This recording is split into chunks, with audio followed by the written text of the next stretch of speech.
Les trois options qui s'offrent à toi si tu veux venir aux Émirats Arabes Unis. Alors, si tu me découvres pour la première fois, moi c'est Aurélien Yemi, bienvenue sur ma chaîne Parlons de Dubaï. Ici, je parle des réalités des Émirats Arabes. Alors, si tu es passionné ou intéressé par les Émirats Arabes Unis, je t'invite à faire deux choses. La première, abonne-toi, et la seconde, active la cloche de notification pour ne rater aucune de mes nouvelles vidéos que je publie chaque samedi et qui t'éclaireront sur les Émirats Arabes Unis. Et grâce à ces vidéos, tu pourras t'intégrer facilement. Comme je le disais en début de vidéo, les trois options qui s'offrent à vous si vous voulez venir aux Émirats Arabes Unis.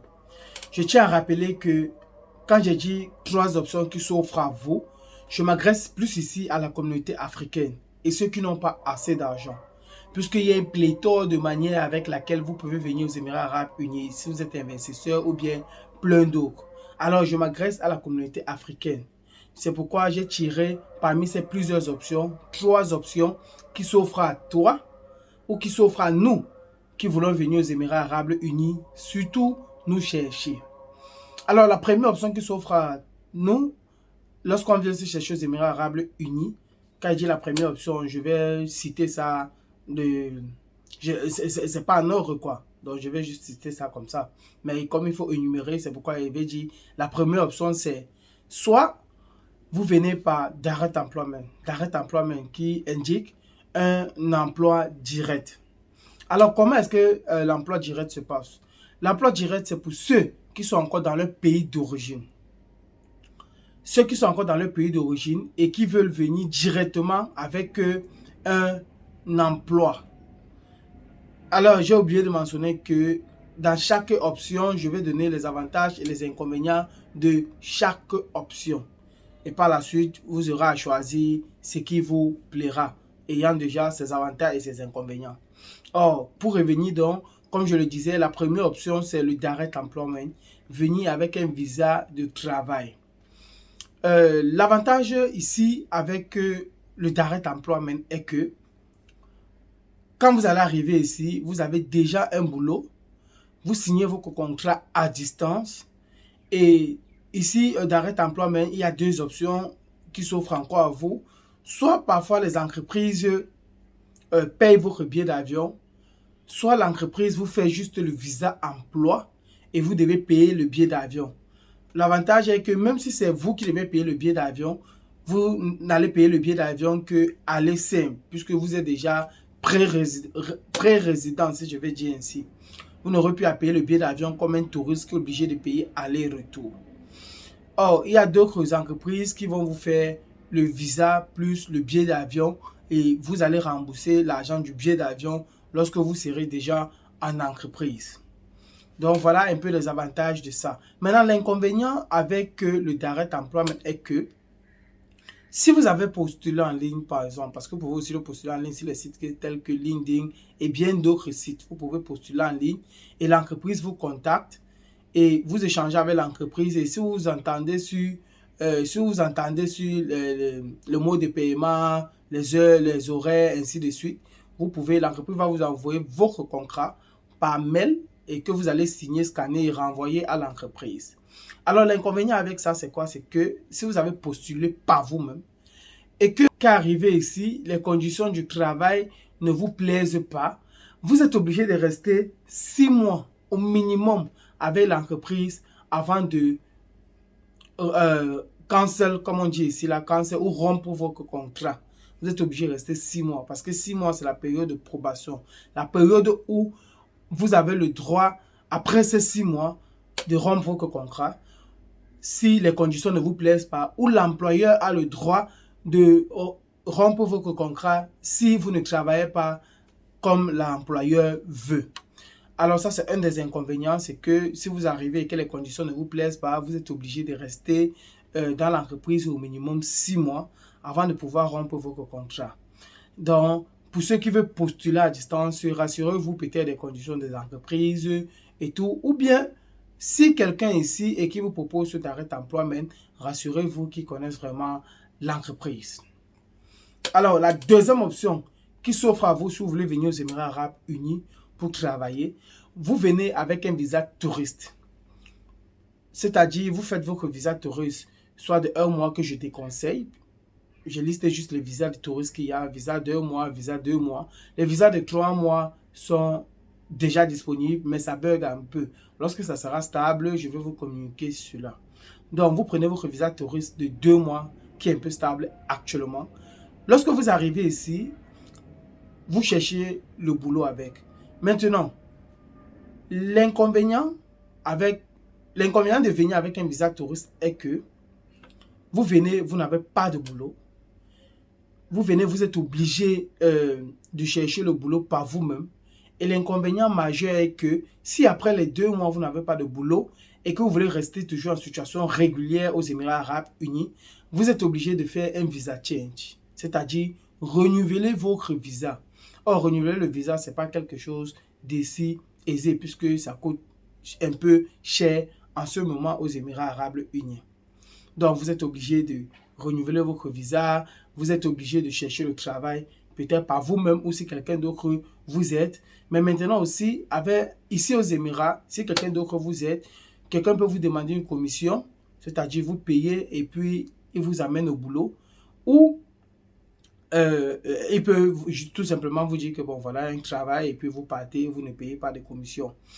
Maintenant aussi, si votre visa expire et que vous n'avez pas de boulot, vous voyez que vous êtes obligé de faire le visa change, vous êtes obligé de vous loger, vous êtes obligé de vous nourrir.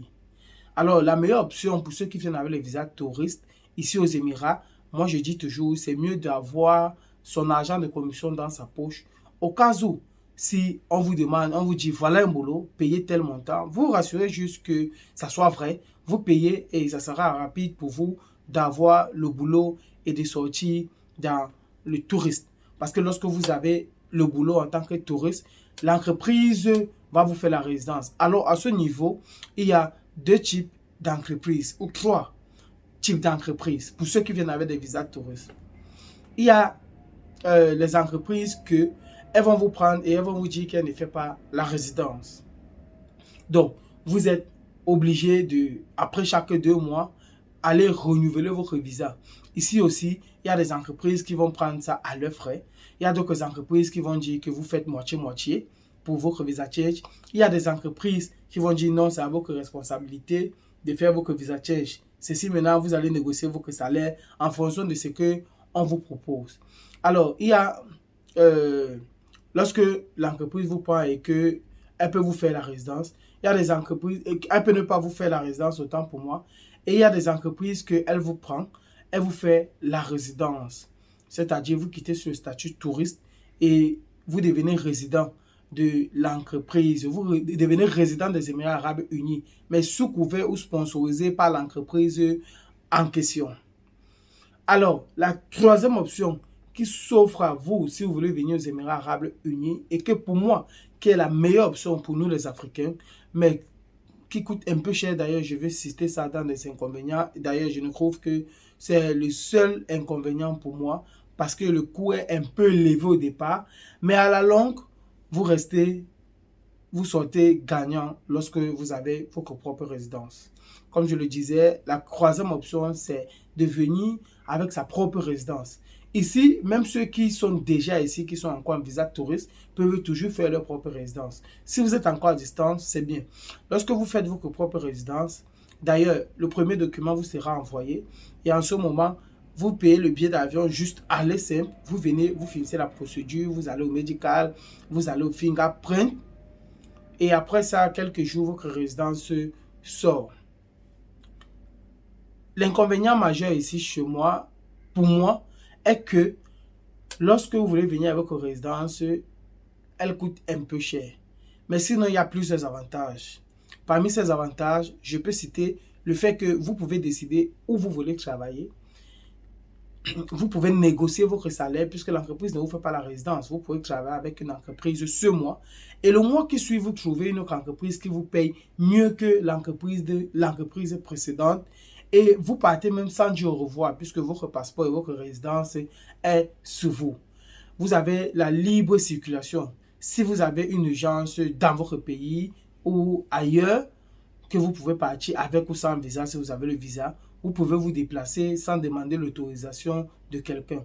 Contrairement à quelqu'un d'autre que c'est l'entreprise qui a fait sa résidence. cette personne ne peut pas se déplacer n'importe comment. Et la plupart des entreprises ici retiennent les passeports, mais que vous pouvez toujours avoir votre passeport. Hein. Donc, même si l'entreprise retient votre passeport que vous avez besoin, vous partez demander à l'entreprise. Alors, quand c'est l'entreprise qui vous a fait la résidence, vous ne pouvez pas aller chercher un autre boulot. Si vous n'avez pas encore fait les 6 mois de probation, la période de probation comme prévu dans le labor contrat. Or, ça veut dire que même si vous trouvez mieux ailleurs, vous ne pouvez pas partir n'importe comment. Et même si vous voulez partir, il y a une procédure de cancellation qui sera en cours. Et c'est quand vous serez, quand la cancellation, vous aurez la cancellation, que vous pouvez aller chercher un autre boulot.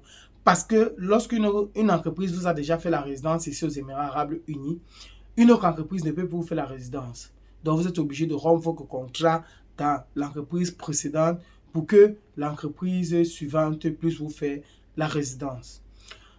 Le prochain avantage pour ceux qui ont les personal ID ou pour ceux qui viennent avec le personal ID est que vous avez la possibilité de demander les visas de d'autres pays, même si c'est un pays du Schengen, les États-Unis et tout. Maintenant, je tiens à attirer votre attention ici pour ceux qui ont des personal ID ou pour ceux qui veulent faire des personal ID. La ID n'est pas, tous les ID ne se valent pas. Donc, ne vous dites pas que quand vous avez la ID, vous savez, il y a plusieurs critères qui entrent en jeu. Lorsque vous avez une personne ID, par exemple, si vous voulez prendre le critère du salaire, combien est votre salaire, quel est votre poste, quelle est l'entreprise qui vous fait la résidence, tout ça, il y a ces critères qui entrent en jeu. Je ferai peut-être une vidéo pour mieux vous détailler ça, pour que si vous voulez faire la résidence ailleurs ou avec nous, vous sachiez exactement dans quoi vous vous aventurez et ce que vous allez avoir comme produit à la fin. Alors, nous sommes arrivés au terme de cette vidéo qui présentait les 3 options qui s'offrent à vous si vous voulez venir aux Émirats Arabes Unis. Dites-moi ce que vous en pensez dans les commentaires, likez la vidéo si elle vous a plu et partagez pour qu'elle puisse aider plus d'une personne. Et je vous donne rendez-vous dans une prochaine vidéo. Ciao!